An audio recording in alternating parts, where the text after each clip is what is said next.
Fala pessoal, tudo bom com vocês? Espero que vossas excelências estejam bem, estejam seguros. Eu falo esse estejam bem, estejam seguros porque acho que eu peguei de algum filme. Be safe, be sound. Acho que é alguma coisa do tipo.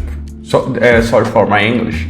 Mas então, eu tô fazendo esse vídeo aqui mais pra provar que meu canal não é só de videogame, a gente também tem cultura e, no caso, cultura jurídica. Aconteceu muita coisa e nessa correria a gente teve o concurso de auxiliar para a polícia científica, eu estava dando mentoria direto. Cara, eu cheguei a ter 36 alunos, então podem ter certeza, eu não tive tempo para parar, aula 2 vezes por semana com cada um, então, nossa, foi uma experiência incrível, mas eu acho que eu cobrei bem barato. Tanto que tem gente que continua comigo mesmo após a prova, estudando para outros concursos. Para quem não sabe, eu estou dando mentoria, mas só da área jurídica ali, direito administrativo, direito penal, processo civil. Quem tiver interesse pode me procurar no Telegram. Mas o vídeo de hoje não é nem sobre videogame e nem sobre algum concurso em específico, tranquilo? Queria falar um pouquinho sobre a indicação do Zanin, do Cristiano Zanin, o advogado do Lula, ao STF, e já foi sabatinado. Esse vídeo aqui está sendo gravado no domingo de manhã, já foi sabatinado, foi aprovado com uma margem ampla de vitória, e eu queria comentar sobre todo esse processo envolvendo ele, tranquilo? Então, por favor, deixem um like, ajuda bastante os meus vídeos. Se você não é inscrito, se inscreva. Eu quero fazer mais vídeos sobre esse conteúdo, com esse conteúdo político, jurídico, etc, etc. Então, vamos lá. Primeiro, quem que é esse tal de Zanin? Esse tal de Zanin, muita gente fala, eu não sei quem que é. Vamos lá. Se você estava dormindo nos últimos 10 anos e, sei lá, ignorou tudo que estava acontecendo no Brasil, eu vou recapitular aqui o basicão para vocês. A gente teve vítima da Dilma, a gente teve uma caça às bruxas ao governo do PT, aos seus aliados, e no meio dessa caça às bruxas a gente teve a prisão do ex-presidente, hoje presidente, Luiz Inácio Lula da Silva. Parece até roteiro de série Plot Twist, uma série dirigida pelo Shyamala, mas não, calma aí, vamos lá. Então, a gente teve a prisão do Lula lá na segunda quinzena da década passada, eu nem lembro qual que foi o ano, e o que vale ressaltar o Zanin então esse advogado da família do Lula, e ele era um advogado muito ligado à questão empresarial, questão de patrimônio, etc. Ele não era um advogado criminal, mas o que eu queria ressaltar aqui é que o Lula, respondendo então a ações penais lá da 13ª Vara de Curitiba, a Vara Federal de Curitiba, a vara do hoje senador Sérgio Moro, ele escolhe por manter o Zanin como advogado seu. Isso é muito curioso, porque ele escolhe o Zanin no lugar de juristas super consagrados na área penalista. Ele escolheu o Cristiano Zanin no lugar, cara, do Sepúlveda Pertence, ex-presidente do Supremo Tribunal Federal. Ele escolheu no lugar do Ciriano Santos, sabe? São advogados que qualquer estudante de direito no primeiro semestre já ouve falar deles. Então, esse voto de confiança é muito importante, entendeu? Pois sim, toda a operação da Lava Jato, ela acabou que foi um tiro que saiu pela culatra. Por quê? Porque hoje é fácil falar, na época era muito difícil você ter essa visão, e eu faço minha culpa aqui. Eu peço as desculpas, as excusas à minha professora de processo penal, porque ela falava sobre esse assunto, sobre o lawfare, que é um assunto que eu quero trazer aqui para o canal. O lawfare é um assunto incrível. Só para quem não sabe, um parênteses, o que é lawfare? Lawfare é o uso da lei, o uso do direito, o uso do jurídico ali como uma arma para você minar a credibilidade do seu oponente, para você acabar com o seu oponente, não no campo jurídico, mas em outros campos, principalmente no campo político. É o uso do direito como uma arma de extermínio político, basicamente é isso. E queria pedir desculpas à minha professora de processo penal, a Bartira, porque ela mostrava isso e eu era cego demais para ver. Cara, ela tinha uma visão muito boa para ver todas essas irregularidades que aconteciam, enquanto que, sei lá, eu tava ali com a mídia tradicional e não via. E antes que você venha querer deixar o dislike, calma, eu vou explicar, vamos lá, eu vou explicar isso aqui para qualquer leigo. Minha avó entenderia isso aqui. Tá, quais irregularidades eram essas cometidas lá pelo Sérgio Moro, pelo chefe da Força Tarefa, da Lava Jato, Deltan Dallagnol, hoje ex-deputado Deltan Dallagnol? Vamos lá, imagina o seguinte: seu time vai jogar. Eu falo isso aqui com dor no coração porque eu vi meu Palmeiras tomar um golaço lá do Bahia. Mas enfim, isso aqui é outro assunto. Quem me ouve falar meu Palmeiras até pensa que eu sou um super aficionado por futebol, mas eu tô até gostando nos últimos anos, eu tô acompanhando bastante, então é legal. Enfim, seu time jogou tranquilo e perdeu. Perdeu diferença mínima, 1-0. Você via que seu time tinha tudo para levar, mas incrivelmente deu um pênalti pro outro time e o outro time marcou. E aí depois vazam umas conversas entre o árbitro e o time adversário. E as conversas eram do seguinte teor: olha, você faz fulano de tal chegar na grande área e na primeira marcação que ele tiver, ele se joga no chão que eu vou marcar pênalti. Como que você se sentiria? Manda a real pra mim. Eu não quero que você diga, pra mim tanto faz, tanto fez. Cara, se você realmente gosta do seu time, você ia se sentir no mínimo, sei lá, ultrajado, enganado. Mas beleza, às vezes você nem gosta de futebol. Então vou te dar um caso mais palpável. Imagina que é seu filho. Você tá disputando a guarda dele. E você perde a guarda, logicamente, para outra parte, né? Após o juízo ali, o juízo profere a sentença para outra parte. E depois vazam umas conversas entre o juiz e o advogado da outra parte e que seguem o seguinte teor, mais ou menos. Você faz assim, assim, assado, que na sentença eu vou proferir a guarda para o seu cliente. Como que você se sentiria, sabendo que você se esforçou, pagou advogado, pagou honorários, pagou caro, teve aquela expectativa toda para saber que era uma coisa frustrada desde o início, uma coisa que não ia dar em nada porque o juiz já estava totalmente compromissado com a outra parte. Você se sentiria ok, razoavelmente ok? Cara, das duas uma, se você diz para mim que você não se sentiria ofendido com isso, ou você é um psicopata do caramba ou você tá mentindo, não tem como. Se você entra numa briga judicial, cara, você entra pensando que você pode ganhar, você não vai entrar para você perder tempo, perder dinheiro, entendeu? E foi isso que aconteceu na 13ª vara. Era um jogo ali de cartas marcadas, em que o juiz orientava a promotoria sobre como argumentar, quais procedimentos seguir, etc, etc. E um dos advogados que fala muito sobre isso, inclusive eu roubei a anedota dele a respeito do futebol, é o Cacaio. Eu esqueci o nome dele. Antônio Carlos de Almeida Castro. Cacaio é o nome dele, gente. Sejamos honestos. Ele é muito mais conhecido como Cacaio do que por Antônio Carlos. E ele fala muito isso no livro dele que eu tô lendo, que é o Confissões para um Jovem Advogado.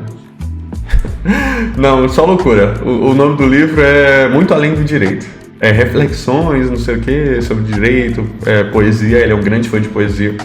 E é ele quem critica pontualmente. Não tem nada ali de excessivo, não tem nada de exagerado. As críticas que ele faz são perfeitas, são tempestivas, ó, termo do direito. A situação que a gente viveu nessa pandemia, seja o governo que a gente teve, seja a Operação Lava Jato, a findada Operação Lava Jato. Pois bem, depois de toda essa anedota para você tentar entender o que aconteceu, a gente teve então a Vaza Jato.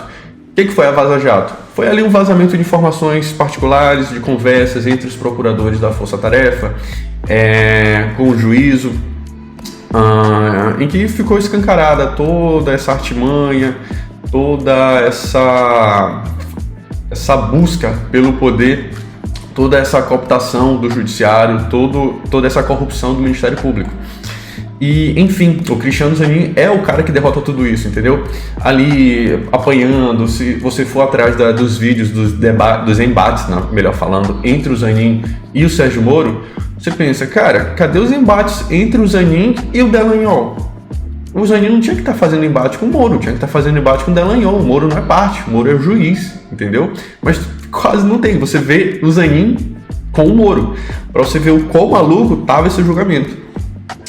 E, enfim, o Zanin é o grande vitorioso de tudo isso, conseguiu, primeiro, a questão do fórum de competência, que o Sérgio Moro ele atraía para sua competência ali todos os casos que ele tinha interesse politicamente. Ele fez isso com o Lula, o Zanin conseguiu derrubar isso depois e, por fim, ainda conseguiu ali o julgamento a respeito da suspensão do Moro sobre o Lula. Suspensão não, perdão. suspeição. Ele conseguiu, por fim, também apontar a suspeição do Moro a respeito do julgamento do ex-presidente Lula. E, por fim, como eu falei, o Zanin sai o grande vencedor. Eu acho que é a grande vitória da carreira dele em muito tempo.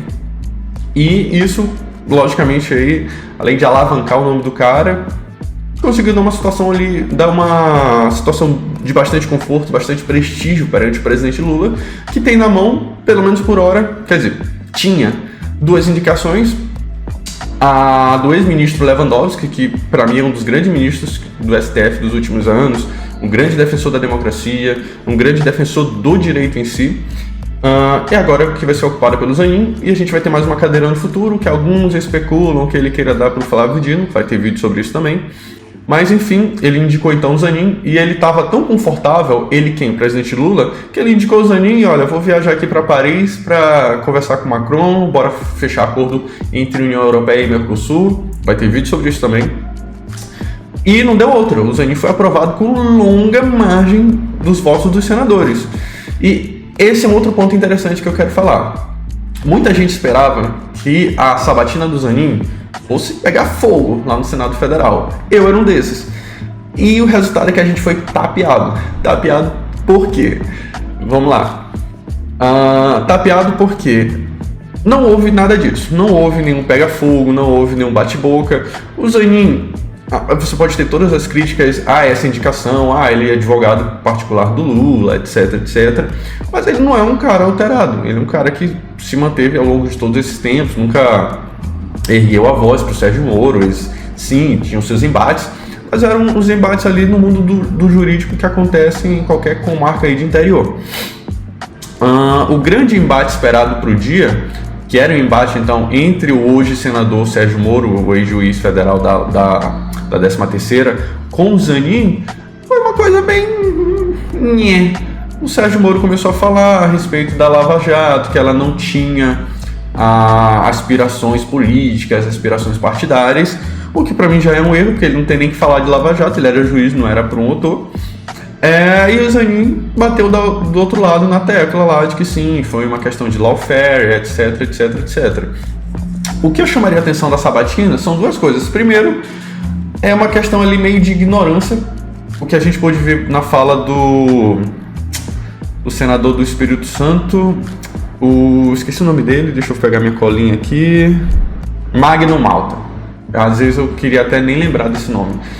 O Magno Malta falando bobagem de que o STF não é lugar para advogado. Ora, veja, se o STF não é lugar para advogado, qual que é o lugar de advogado? É simplesmente a Suprema Corte do país. Inclusive, eu tenho que falar sobre os requisitos. Lá não tem como requisito ser juiz de carreira, tá, gente? Apesar de muitos serem juízes de carreira, não tem esse requisito. Requisito para você compor o STF você tem que ter mais de 35 anos. Você tem que ter menos de 70 anos. Você tem que ter notório conhecimento jurídico. E, por fim, reputação ilibada. São todos os requisitos que o Zanin cumpre. Inclusive, sobre reputação ilibada, a gente tem outro ponto para conversar, que o Zanin ele foi muito criticado por essa direita maluca aí, chapéu de alumínio? Não, pela esquerda. E eu entendo parte dessa crítica. Por quê? Porque o Zanin é um homem branco, um homem naturalmente de meia idade, você tem que ter 35 anos pra gente é meia idade, que tem uma experiência de vida que uma mulher não vai ter, que um homem negro não vai ter. Então se cobrou muito isso. Poxa, Lula, você vai indicar esse cara, por que você não indica uma mulher? Por que você não indica um homem negro? Ou, sei lá, até extravasando uma pessoa trans. Já pensou uma pessoa trans no STF? Seria incrível. Mas não, ele indicou o Zanin e eu entendo um pouco sobre essa indicação, que é o seguinte: o Lula, apesar de muitas pessoas dizerem que é um cara de esquerda, comunista, essa é crítica rasa. Cara, o Lula não é comunista. O Lula, em teoria, é um cara de esquerda e ele é um político. E ele é um político profissional. E quando eu digo político profissional, eu quero dizer ele sabe que ele tem que indicar um nome ali que vai passar com ampla margem de vitória no Senado Federal, que vai agradar senadores, que vai agradar gregos e troianos, e que não vai trazer nenhuma polêmica ao STF. Ainda mais numa situação em que ele está tentando ali pacificar o país, unificar e tudo mais. Então, qual que seria o sentido dele indicar uma figura ali mais polêmica, como, por exemplo, um Flávio Dino, que é o que especulam que ele vai fazer na próxima vaga para o STF? sendo que ele tem essa missão inicial de pacificar o país, de tentar unificar, entendeu? Então faz mais sentido ele indicar o Zanin, que é um cara em quem ele confia, um cara de notório saber jurídico, não precisa ser um acadêmico para ter notório saber jurídico, e essa foi uma outra crítica da esquerda de o Zanin não tem mestrado, o Zanin não tem doutorado. Esse, inclusive, é um erro grave de uma esquerda que eu associo muito ali a figuras como Gabriela Prioli, etc, etc. Eu vou fazer outros vídeos sobre isso, de que, você só vale se você tem um papel que diz que você é mestre ou doutor. Cara, bora evoluir, ou às vezes o conhecimento prático ali, o conhecimento de você derrotar o lawfare na prática, na comarca, vale muito mais do que você fazer um artigo científico sobre isso. Enfim, essa foi a indicação do Lula então. O Zanin foi aprovado com ampla margem de vitória, ele só precisava de 41 votos, salvo engano ele teve 58. Então, situação confortávelzíssima, inclusive ele teve elogios até, pasmem, do Flávio Bolsonaro, senador lá pelo Rio de Janeiro. Então, é isso, galera.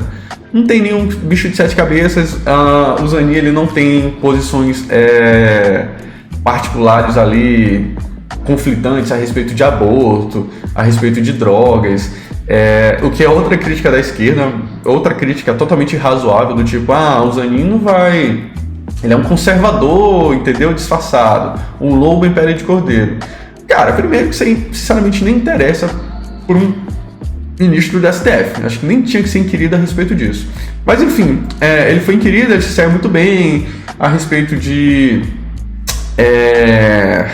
direito do nascituro, acho que alguém mencionou isso no STF, mas basicamente questão ali de aborto, questão de droga, ele saiu muito bem, se esquivou muito bem, e de fato ali não cabe a ele falar sobre isso, ele não é legislador, ele é juiz, mas enfim, ele se saiu bem, então a gente pode ficar tranquilo, a partir do dia 3 de agosto, que é quando ele toma posse, a gente não vai poder abortar à torta e à direito.